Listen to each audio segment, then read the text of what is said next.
얼마나 참 슬픈 일입니까? 그런데 다시 살아났다면 그건 얼마나 놀라운 일일까요? 그리고 또 얼마나 기쁠까요?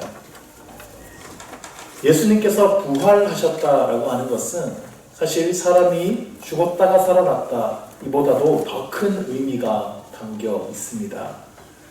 예수님께서 죽으시고 다시 사신 것은 예수님만 다시 사신 것이 아닙니다. 예수님과 함께 십자가에서 죽은 우리, 예수님의 십자가에 우리의 육신을 못 박은 우리 모두가 다시 살 수 있다라고 하는 증거입니다. 예수님과 함께 죽으면 우리도 예수님과 함께 삽니다. 그래서 예수님을 부활의 첫 열매라고 합니다. 예수님이 처음으로 죽음에서 부활하신 분이시고요. 그리고 예수님을 믿는 모든 사람들이 예수님을 따라서 부활하게 될 것입니다. 그래서 부활절은 우리에게 가장 기쁜 날입니다. 여러분은 예수님의 부활이 정말 믿어지십니까? 그냥 반 정도만 믿으시나요? 네. 속으로 아멘 하셨죠? 예수님을 믿을 수 없다고 말하는 사람들이 있죠. 그 중에서 그들이 제일 믿을 수 없다고 말하는 것 중에 하나가 부활입니다. 죽은 사람이 어떻게 다시 살 수 있냐는 거예요. 그럴 수 있죠. 예수는 역사다라고 하는 영화가 있습니다. 책으로도 나와 있습니다. 리 스트로벨이라는 사람의 실화입니다. 리 스트로벨은 미국의 잘 나가는 기자였어요. 철저한 이성주의자였고 무신론자였습니다. 그런데 어느 날 그의 아내가 이 신앙을 가지게 된 거예요. 그는 그런 아내를 이해할 수가 없었고 그래서 부부관계에 갈등이 생기기 시작합니다. 그래서 리 스트로벨은 예수님의 부활이 거짓이라는 증거를 찾기 시작합니다. 누가 기자 아니랄까봐 정말 집요하게 이걸 파고듭니다. 그의 모든 취재력을 동원해서 부활이 거짓이라는 증거를 찾아내려고 하죠. 권위 있는 성경학자들도 만나고요, 고고학자들도 만나고요, 또 십자가에서 죽지 않을 가능성이 있지 않겠나 해서 의사들도 만나고요. 그들을 다 직접 찾아가서 집요하게 인터뷰를 하는데요. 그 과정에서 도저히 반박할 수 없는 증거들을 발견하게 되는 거예요. 예수님의 부활을 부인하는 사람들이 가장 먼저 주장하는 것이 기절설입니다. 예수님이 죽었다가 살아나신 것이 아니고 십자가에서 기절하셨다는 거예요. 그래서 죽은 줄 알고 무덤에 넣었는데 거기서 정신을 차리고 걸어 나왔다는 거죠. 이 스트로벨이 의사들을 만나서 그 가능성이 있는지를 취재합니다. 근데 십자가의 처형 과정을 보면 이게 불가능한 거예요. 사람을 심한 채찍질을 해서 피를 흘리게 하고 못 박아서 십자가에 매답니다. 몸무게로 인해서 흉부에 압박이 가해지고요. 숨쉬기가 힘들어지죠. 출혈과 탈수가 일어나면서 사람을 서서히 죽게 만드는 것이 십자가 형벌이에요. 아무리 봐도 의학적으로 십자가에서 살아날 사람은 없습니다. 당시에 로마 군인들은 사람을 죽이는 데 있어서 전문가였어요. 만약에 사형수가 있는데 사형수가 죽지 않았다. 그러면 그 로마 군인이 그 생명을 대신해서 죽어야 됩니다. 그래서 예수님의 죽음을 확인하기 위해서 그 로마 군인이 옆구리에 창을 찔러 넣지 않았습니까? 확인 사살을 다 하는 거예요. 그러니까 십자가에서 죽지 않았을 가능성은 의학적으로 제로입니다. 그러니까 예수님께서 죽으신 것은 확실해요. 그런데 다시 살아나신 것은 다른 문제죠. 여기에도 의문을 제기하는 사람들이 있어요. 예수님께서 부활하신 40일 이내에 예수님의 부활을 직접 봤다고 하는 500명 이상의 사람들이 있습니다. 사람들이 깊은 슬픔에 빠지면 환각을 볼 가능성도 있죠. 스트로벨은 그 가능성을 찾기 위해서 저명한 심리학자들을 찾아갑니다. 근데 심리학적인 관점에서 봤을 때 500명 이상이 되는 사람들이 같은 환상을 본다는 것은 불가능한 일이라는 거예요. 이건 사람이 죽었다가 다시 사는 것보다 더 큰 기적이래요. 집단적으로 같은 헛것을 볼 가능성은 없다는 겁니다. 자, 우리가 여기서 다 같이 잠을 잔다고 해봅시다. 다 같이 똑같은 꿈을 꿀 가능성이 있습니까? 그럴 가능성은 없죠. 환각 역시 마찬가지예요. 500명이나 되는 사람들이 집단적으로 똑같이 예수님께서 살아나신 환각을 볼 가능성은 없다는 거예요. 게다가 그들은 예수님을 직접 눈으로 보고 만지고 대화를 나누고 함께 식사를 했어요. 도저히 예수님의 부활을 환각이라고 말할 수 없는 이유입니다. 이 부활을 목격한 사람들이 예수님께서 다시 살아나셨다는 일을 증거하는 일에 목숨을 겁니다. 헛것을 본 사실 때문에 목숨을 걸 사람도 없습니다. 거짓말쟁이는 절대 순교자가 되지 않습니다. 인간은 자기가 한 거짓말 때문에 목숨을 걸지 않아요. 예수님의 부활, 무덤이 비었다라는 것을 증언한 첫 번째 사람들은 여자들이었죠. 우리가 이 사실을 별로 이상하게 받아들이지 않습니다. 여자들이 처음 볼 수도 있지 뭐. 그래서 어떤 분들은 이제 여자들이 입이 싸서 그 말 빨리 퍼뜨리라고 여자들에게 먼저 나타났다 이렇게 말하기도 하는데요. 당시 문화에서 보면 여인들이 부활의 첫 번째 증인이라는 점이 굉장히 우스운 일이었어요. 당시 문화에서는요, 여자의 증언은 법정에서 인정이 안 되던 시절이었습니다.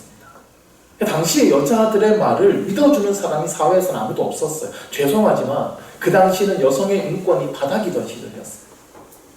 그러니까 예수님이 부활하셨다라고 정말 속일 작정이었다면 여성을 증인으로 내세우지는 않았을 거라는 얘기입니다. 거짓말을 그럴듯하게 꾸미려면 남자를 증인으로 세웠을 거라는 얘기죠. 정말 당시 사람들을 믿게 할 작정이라면 베드로나 요한 같은 사람들이 무덤으로 달려가서 무덤 문을 열고 들어갔더니 빈 무덤이다. 그 남자들이 처음 발견했다라고 기록했을 거라는 겁니다. 여성이 빈 무덤을 발견한 것이 정말 사실이기 때문에 그대로 기록했다는 것이죠.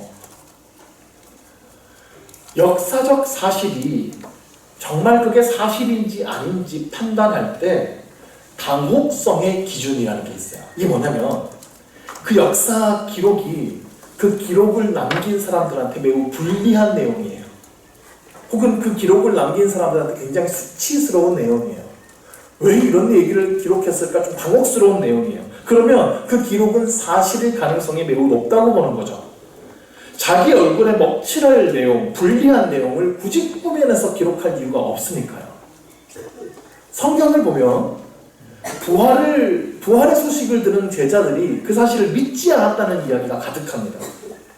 그러니까 이게 부활이 사실일 수밖에 없는 이유라는 거예요.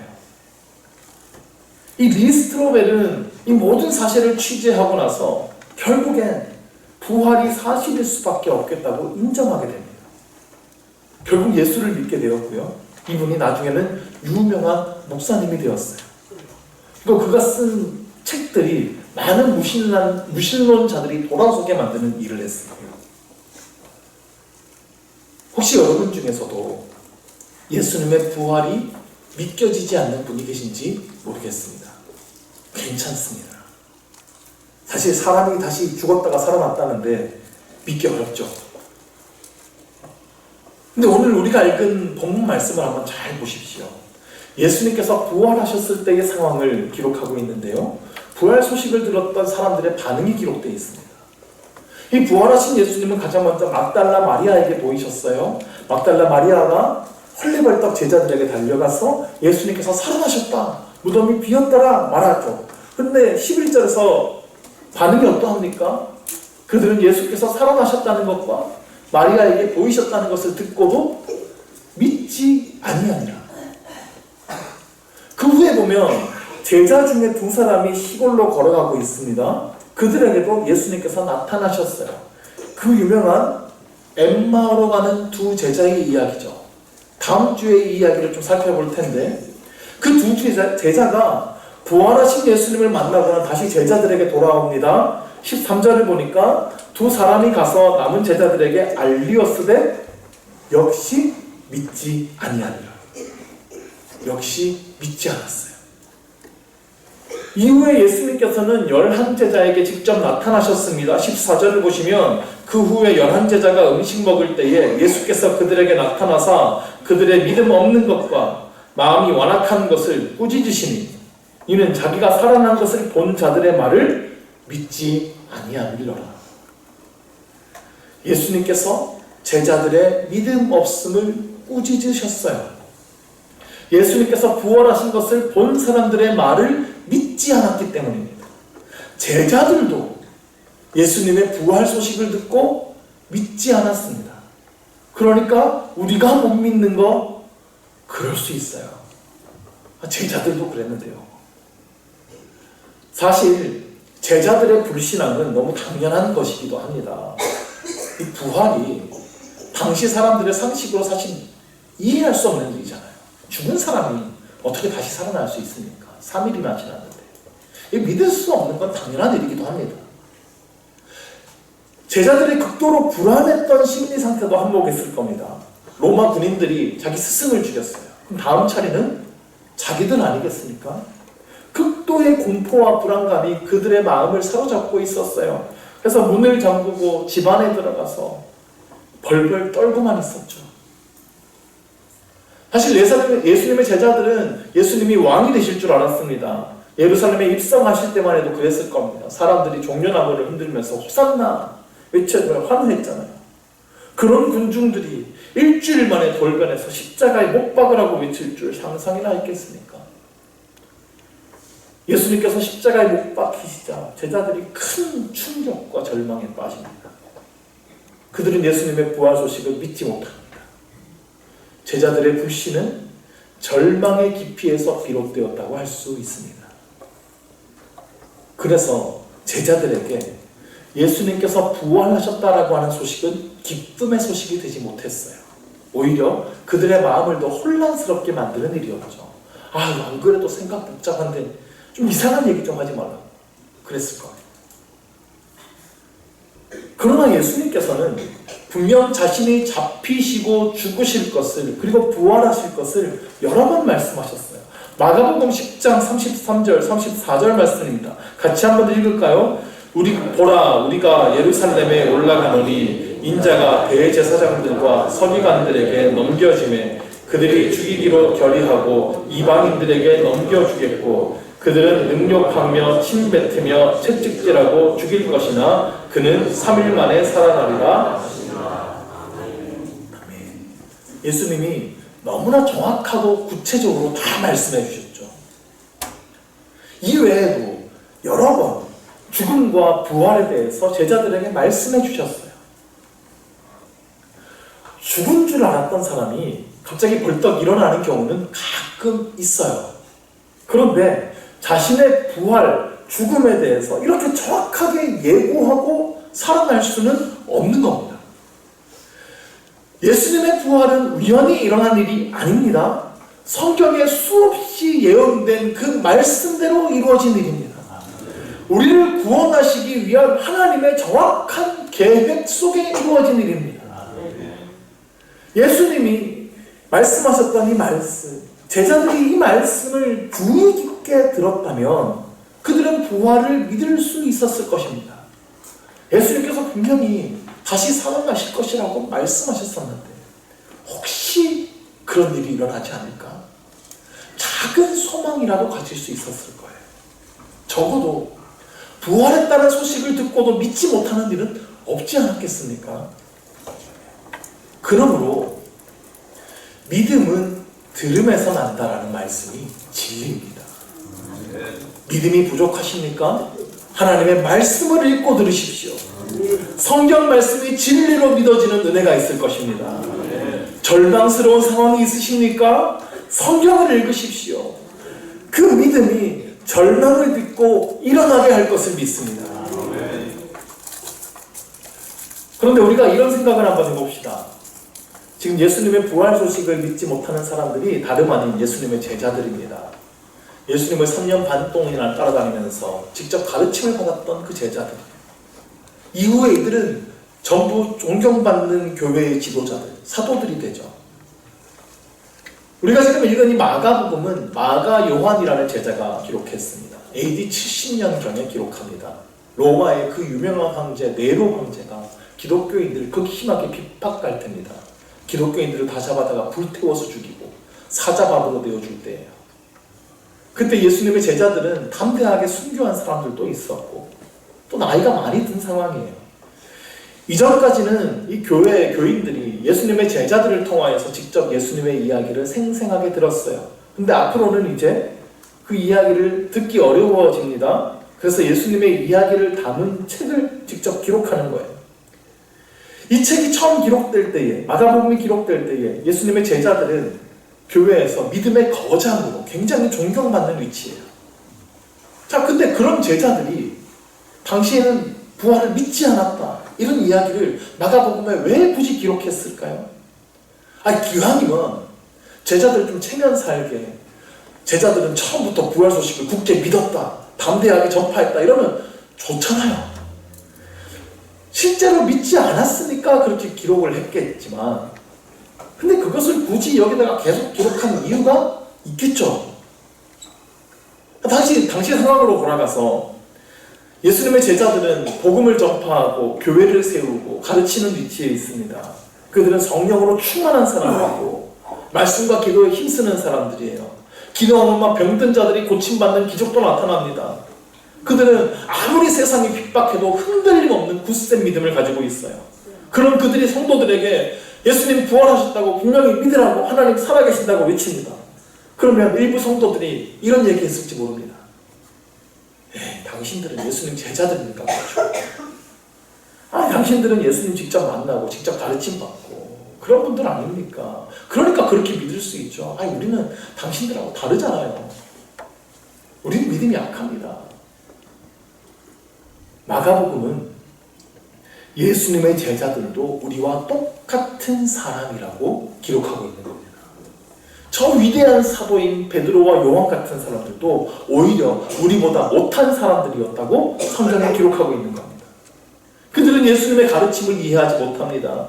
예수님과 함께 하면서도 끊임없이 자기 욕심만 가지고 살아갑니다. 예수님의 기적을 직접 보고도 예수님을 믿지 못합니다. 예수님께서 잡히실 때는 전부 다 도망갑니다. 부활의 소식을 듣고도 믿지 못합니다.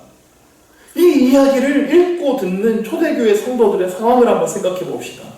그 성경 속에 기록한 제자들의 모습과 현재의 그 제자들의 모습을 비교하면서 봤을 겁니다. 이랬던 분이 이렇게 변화되었구나.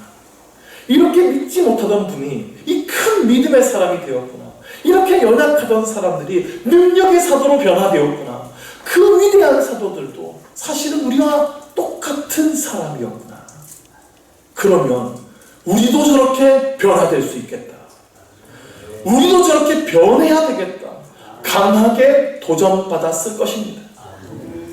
우리도 이 말씀을 통해 도전받아야 합니다. 변화되어야 합니다. 우리도 믿음의 사람이 될 수 있습니다. 예수님께서는 그 제자들의 잘못되고 부족한 모습을 보시면서도 그들이 변화될 것을 끝까지 믿으셨습니다. 역시 예수님은 우리에게 잘못되고 부족한 모습, 연약한 모습이 있을지라도 우리가 변화될 것을 믿으십니다. 하나님은 그 누구보다 우리가 변화되기를 바라고 계십니다. 하나님께서 우리를 변화시켜 주실 것입니다. 부활하신 예수님은 40일간 이 땅에 머무셨습니다. 그 기간 동안 제자들을 계속해서 만나주셨고 다시 가르쳐 주셨어요. 제자들은 이 40일 동안 자신들의 믿음 없음을 회개하게 되었을 것입니다. 제자들은 예수님께서 잡혀가실 때에는 뿔뿔이 도망갔어요. 절대 예수님을 버리지 않겠다고 했던 베드로도 도망갔어요. 근데 그런 예수님 제자들을 다시 찾아가셔서 그들을 품어주십니다. 그들을 향한 예수님의 변함없는 사랑, 다시 한번 제자로 받아주신 그 큰 주님의 사랑 때문에 저들이 진정 거듭나게 됩니다. 그 40일은 제자들의 굳은 마음이 깨어지는 순간이었어요. 우리의 굳은 마음도 깨어지고 부서져야 합니다. 우리의 변화되지 못한 인격도 미지근한 신앙생활도 깨어져야 합니다. 이전의 모습은 십자가에 못 박고 부활 이후에 새로운 삶으로 들어서야 하는 것입니다. 부활의 예수님을 만나면 변화될 수 있습니다. 그 부활 생명이 우리 안에 찾아오게 되기 때문입니다. 예수님께서 우리 안에 함께 계시고 나를 다스리시는 삶이 시작됩니다. 그 은혜를 입을 때에 우리는 진정 새로워질 수 있는 것입니다. 예수님께서는 승천하시면서 제자들에게 기도하라고 명령하셨습니다. 말씀을 따라서 모여서 기도하던 자들에게 오순절 성령이 임하십니다. 그때 제자들은 확실하게 변화되었습니다. 그동안 배웠던 예수님의 말씀이 정확하게 이해되기 시작합니다. 그동안 맞춰지지 않았던 모든 퍼즐이 한 번에 맞춰진 거예요. 예수님은 정말 죽음을 이기신 하나님이시구나. 이래서 예수님께서 십자가를 지셨구나. 이 세상의 삶이 전부가 아니구나. 죽음이 끝이 아니라 그 이후에 영원한 삶이 기다리고 있다는 것이 진정 깨달아진 거예요. 예수님을 통해 죽음이라는 한계가 돌파되는 것을 경험했습니다. 그래서 그들은 더 이상 죽음을 두려워하지 않습니다. 예수님처럼 다시 살 것을 믿기 때문입니다. 세상에서 제일 담대한 사람이 누군지 아세요? 죽음을 두려워하지 않는 사람입니다. 제자들은 담대하게 예수님의 부활을 전파합니다. 영원한 하나님의 나라를 위한 삶을 시작합니다. 세상이 아무리 핍박해도 그들을 막을 수가 없는 거예요. 성령으로 충만한 능력의 사람으로 변화되었습니다. 이 성령의 충만을 받으시기를 바랍니다. 그때 예수님의 부활이 진정 믿어질 것입니다. 예수님의 말씀이 이해되어지고 믿게 될 거예요. 담대히 복음을 전파하는 증인이 될 것을 믿습니다. 부활은 이렇게 우리를 새롭게 합니다. 우리를 새로운 삶으로 진입하게 합니다. 영원한 천국을 바라보며 살아가게 하는 거예요. 이 땅에서의 삶이 아니라 그 영원한 하나님의 나라를 위한 새로운 삶을 시작하게 된다는 것입니다. 사랑하는 성도교회 성도 여러분, 더 이상 믿음 없는 자가 되지 말고 믿는 자가 되시기를 바랍니다. 부활하신 예수님께서는 제자들에게 가장 먼저 믿음을 요구하셨어요. 하나님 나라의 일은 믿음이 우선이기 때문입니다. 이 예수님의 부활을 믿으시기 바랍니다. 말씀을 읽고 듣는 가운데 그 말씀이 믿어지는 은혜를 체험하시기를 바랍니다. 성령의 충만함을 받아서 살아 역사하시는 부활의 능력을 체험하십시오. 담대히 예수님의 부활을 증거하는 부활의 증인이 되시기를 주님의 이름으로 축원합니다. 기도하겠습니다. 하나님 아버지, 오늘 이 부활절 우리 부활하신 예수님의 이름을 찬양합니다. 죽음을 이기신 예수님으로 인해 우리도 모든 두려움에서 자유하게 되었습니다. 천국을 향한 새로운 삶을 허락하셨습니다. 이 굳센 믿음으로 부활의 은혜를 충만히 누리게 하여 주옵소서. 아직 믿지 못하는 자들에게는 믿음을 허락하여 주옵소서. 우리 모두에게 성령으로 충만하게 하셔서 우리의 믿음을 더욱 굳세게 하여 주시옵소서. 담대히 부활의 은혜를 증거하는 부활의 증인이 되게 하여 주시옵소서. 예수님의 이름으로 기도합니다.